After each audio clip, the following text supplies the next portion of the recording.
So I'm playing a Grandmaster. We are both in time trouble. We are the last board playing, or one of the last. There are about 20 people watching. I'm shaking, I'm stressed. That was the end of this game. It was extremely intense and one of my favorite games ever, I have to say. So after 4 rounds, I was on 3 out of 4, which is a pretty okay score. And I faced one of the top seeds in the tournament, Grandmaster Horvath J. He plays a lot of things, but usually either the queen's pawn systems, like the mainline Queen's Gambit, or some variation of the English. In our game, he started with c4, but we ended up transposing to the Semi-Slav. So after d5, we just got into a mainline Semi-Slav position. I played knight bd7, he played queen c2. And I have the score sheet here. I'm going to tell you the move times, because at several points he used so much time that I actually wrote it down. Okay, so I played bishop d6 here, which is just the main Anti-Meran move. He played bishop d3, which is fine. This is one of the main lines, both sides castle. And I took on c4, which again is the main move. Bishop takes c4, b5. And now this is a hybrid between the Meran and the Anti-Meran. You use this idea of playing dc and b5 to gain a tempo on the d3 bishop, to be able to develop your bishop to b7 quickly with a gain of tempo. Bishop d3, bishop b7. Fine. He plays e4. In the Anti-Meran, when they play e4, you play e5, and in most Semi-Slav positions. And here he played rook d1, which was slightly surprising. After a long think, the main move here is h3, which I knew pretty well, and I also knew d5 pretty well, which is the most forcing. But rook d1 is okay, it's the third most common move, and there are about 20 Grandmaster games, and I have to say, I have analyzed all of them, so I was pretty well prepared for this. I played queen c7, which is the best move, reinforcing e5, putting pressure on h2. So in many lines, I'm now threatening to take, and if knight takes, I take on h2. He played h3.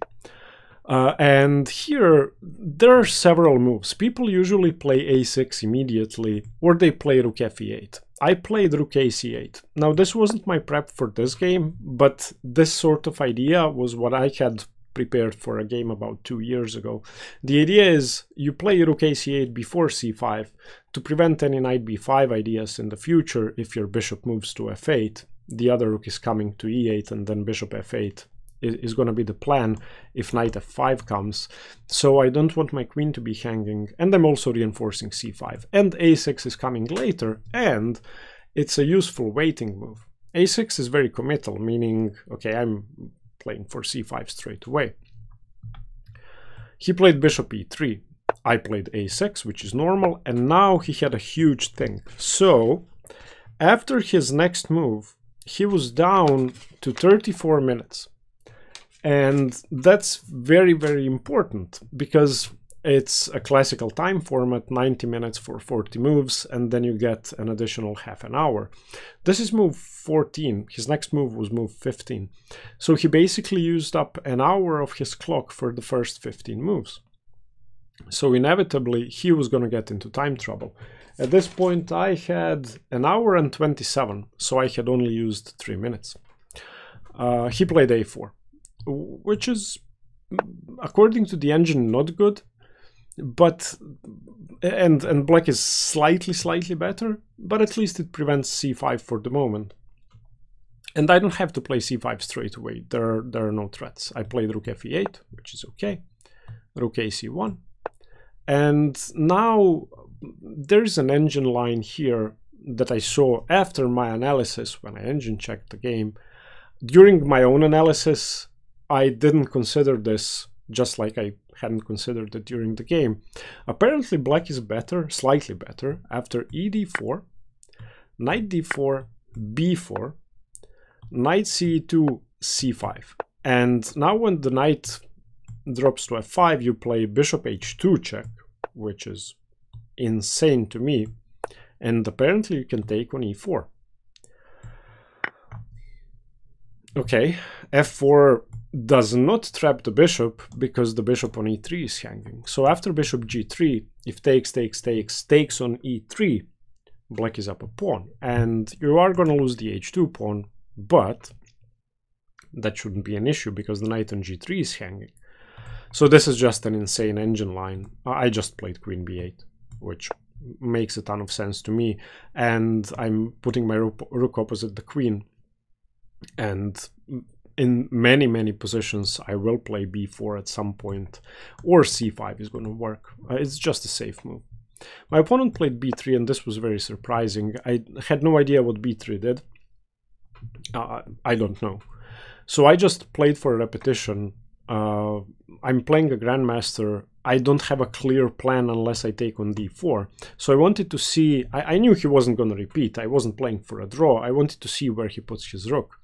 I played bishop a3, and on rook a1,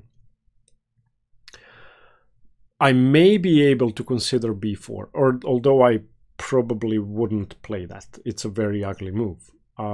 Maybe I just retreat my bishop to d6, but he played rook b1, and I just dropped my bishop back to d6 because b4 was kind of threatened. And now the rook is misplaced. The queen is less defended than before. He played knight e2, and this is move 19. I'm going to tell you how much time he had. He had 17 minutes left for 21 more moves. So now it's time to play aggressively. And as you saw in my previous videos, I was not playing for a win. In many games, as hard as I would have had my opponents been lower rated than me. And I had decided to change that, consciously thinking of that during this game. So I just played like I didn't know his rating, and I didn't know he was a Grandmaster. So he takes d4. And he has to take. He took knight e4, and now c5. The pawn isn't hanging because the knight's loose. So knight f5, bishop f8, the point behind rook e8. He took on b5, takes. Now this pawn isn't loose because of bishop e4, where black would actually be winning in most positions, because I got rid of the e pawn and b3 is weak. So if takes, then takes. The only move is bishop back, and yeah, this is a very nice position for black. The engine gives it as -1. I think from a practical perspective it's even worse. Of course he's not going to take. I'm just mentioning that. So he played knight d2. Bishop c6. Since he had defended e4, I'm defending b5. f3 reinforcing e4, and knight h5. I mean, why not? Look at these squares. The bishop is on f8, so g6 chases the knight away, and the knight doesn't have any squares. I mean, maybe knight h4 is playable, but that seems very risky after bishop e7. So understandably, he played knight f1, covering g3. I played knight f4, and if he takes, I'd be incredibly happy, because look at the dark squares. After f3, trading dark squared bishops seems suicidal. So he just played queen d2, and I snapped off the bishop on d3. Queen d3. Black is better. I have an advantage on move 27 against the Grandmaster, and I could feel that my position was really good. Of course, it's not a simple position to play. Black could win, white could win, it could be a draw, but I have a potential passed pawn on the queen side, and his structure is, let's say, tender. Because all the pawns are on light squares, there may be a knight infiltration after knight f6, knight h5. And there really aren't that many good squares for this knight, especially after g6, when I chase the knight away from f5. I played rook e d8, rook opposite the queen. Queen drops back to c2, queen e5. Defending the pawn, securing some squares, preventing f4 because of queen takes pawn. He played bishop f2. I may have been threatening in some positions to play knight f6, bishop d7, take, and the bishop is loose. So bishop f2 is a nice move, also prepares bishop g3. And bishop h4. I played knight f6, he played rook e1.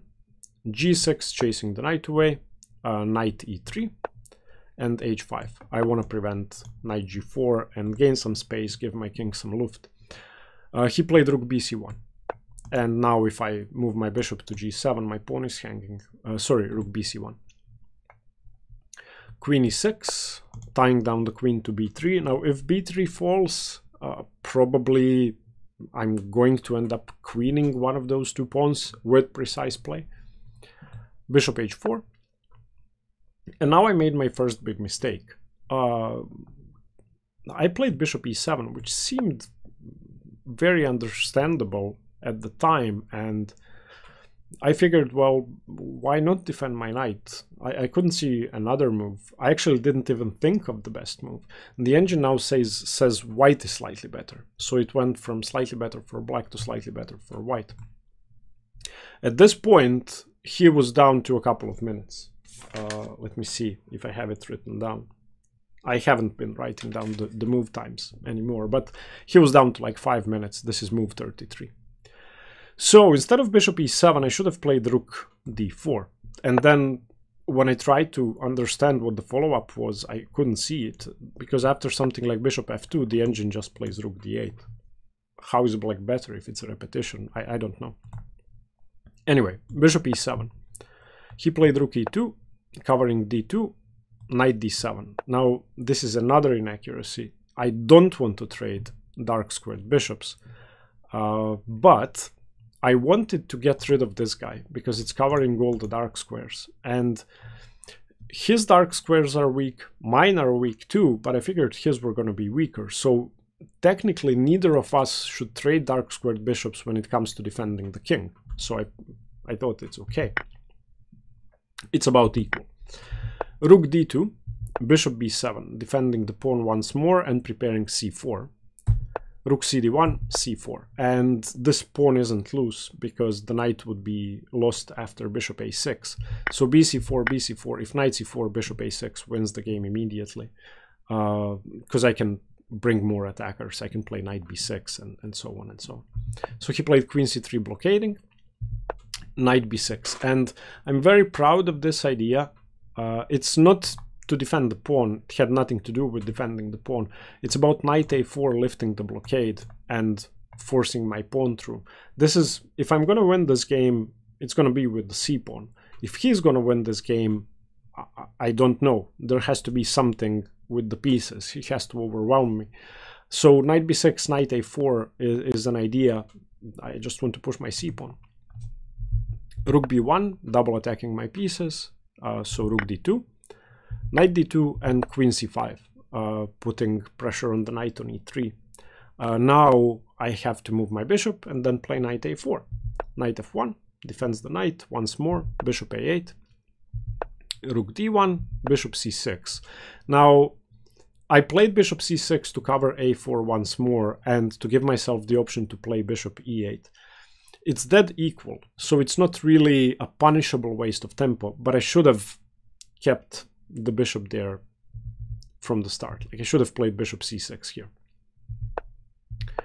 Anyway, bishop c6, king h1. And now I was considering knight a4, and that seemed to be the simplest way to play this out, but it, in my opinion, led to a draw. Here's what I saw. Knight a4, and he takes. The trick is if queen c4, knight c4, bishop e4. And then I saw that he has knight d6, and I got slightly worried. I saw that I have bishop c2, but after rook c1, I just didn't want to get into this. Maybe I'm visualizing it wrong. Maybe I don't know. I should have mentioned rook b1 was move 40, and he made that move with about 30 seconds on the clock. And then when I took on d2 and played my move 40, we both got additional time on the clock. So at this point on move 44, we are playing with about 25 minutes each. Soon we are about to get into time trouble again. Bishop b5 instead of knight a4, because now knight a4 is stronger. But now knight d5, and it's not so simple anymore. If I play knight a4 here, I'm losing queen f6. and after queen f6 I resign. Now with the knight on d5, there's knight f6, there's knight e7, there's queen f6, knight e7. It's very, very scary. So I have to take that knight. Knight takes, rook takes. And there are three options here. Queen f2, queen c6, and queen b6. I couldn't figure out what the best move was. In hindsight, queen b6 is the best move because it defends everything. Most importantly, defends the d8 square, freeing up my rook. So after something like queen b6, knight g3, rook d8, easy game. I played queen f2 because it looked most interesting. Knight e3. I played bishop e8 here, which is okay. And my opponent had a funny way to, I want to say beat me here. The engine says it's about equal, but I'm sure I would have lost that position. So rook takes h5, which I didn't even consider. Gh5, knight f5, and of course queen g7. You don't have queen g3, so you have to play you have to play f6. Queen f6, and now rook c7, the only way to defend. This is wild. Now it's about +1. The engine changes its mind. This is I wouldn't be able to defend this. This is just absurd. Instead of that, he played rook d1. Okay, bishop c6, and now at this point we both have less than 30 seconds. So you get 30 seconds per move increment. And with about 10 seconds on the clock, he plays e5. And there are 20 people watching. And I hold my head. I was trying to figure out bishop f3 with 30 seconds on the clock. And I just couldn't. I couldn't. And I don't know how many seconds I had left on the clock when I played an incredibly bad move, queen h4, allowing rook d4, winning this pawn. The engine still says equal, but it's not a good kind of equal. So I'm walking back home after the game, and I'm calculating bishop f3 in my head. And from the tournament hall to my apartment, it's about a 5-minute walk. During the walk, halfway through, I figure everything out in my head. So unfortunately, I didn't have enough time on the clock during the game, but bishop takes f3 is just a very simple draw. So takes, two options, rook d2 or queen or takes. If rook d2, that actually I did figure out during the game. I have queen h4 or queen g3. And once again, if the bishop is taken, then queen h3, something like, I don't know, king g1, queen f3. Simple. If on queen h3 he plays rook h2, then check here, and the engine gives this a slightly better for black because black can actually win, but e6 is going to come, and probably there's no way for me to queen this pawn. The most logical continuation is taking the bishop straight away, and now here's what I was afraid of. Queen takes f3 check, king h2, queen f4 check, and I couldn't, during the game I was only looking at queen f2, and I saw knight g2, and I said, okay, no, I'm not playing this. This isn't a perpetual, this is just losing. And that's true. Queen f2 is just the losing move, but I have queen f4. I didn't even consider that during the game. That's what I found when I was walking home. So king g2, for example, queen e4 check. It doesn't matter where the king goes. Let's say king f2, queen h4 check, and just a draw. If king f3, queen h3. A perpetual at least, but these pawns are scary, and probably if anybody can win, it's going to be me. Another variation of note is on queen takes f3, king g1, but now queen g3 check, king f1, queen f3 check. If king e1, queen g3 check, king d2, queen takes h3. Once again, slightly better for black, and e6 is coming, but I don't think I can lose this. Instead of that, I played queen h4. He played rook d4 immediately. Once again, we're both playing on increment, and there are a bunch of people watching, and I'm shaking, and yeah, I just very hard to focus. Rook takes c4, queen e6, queen d4. Now I should say that the engine gives 0, 0, 0, 0, 0, 0, 0 in this position with correct play, with the same idea. Bishop takes f3. Why? My queen is still on h3. If rook c8, queen c8, gf3, queen h3 check is still a draw. It's even simpler without the rooks on the board. I didn't see that. I played bishop b7. My opponent exchanged. Queen takes, king h2, queen e6, king g3. Better for white. However, after f4, it should still be a draw. If you turn on the engine, it says plus 0.2. And here, I lost the game in a single move. I should be honest and say that I assumed I was losing because the knight is so much better than the bishop here. So I had no idea whether I can save this. With seconds on the clock, I didn't really consider that. I was just playing moves. But my next move is definitely losing instantly. I played bishop d7. Why?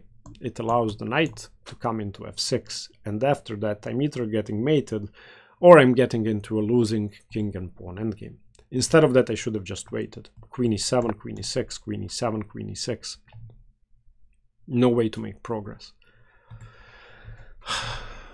Bishop d7, knight d5, resigns. Bishop c6, it's too late now. Knight f6 check, king f8. I cannot go to g7 or to h8 because of queen d8 and checkmate on g8. Queen d8 check, bishop e8, once again king g7, queen g8 mate, king h4, queen c6, and the final move of the game, queen takes bishop. I resigned, and it was a late resignation. So after 6 hours, on move 61, I resigned. This is, of course, completely hopeless. If I have to take, and then takes, king g5. And that's it. This is a completely losing king and pawn endgame. He told me after the game that I played much better than my rating. 5 people I have never met before came over to me and congratulated me on the game. I was sad, but I wasn't upset because I think I really did play well. When he blundered the only time, well, blundered into a draw with e5, I didn't use that. And I was better for about 40 moves, but not much better. And it wasn't enough to hold onto a draw. Mr. Horvath is, of course, a very experienced, very strong Grandmaster, obviously used to time trouble.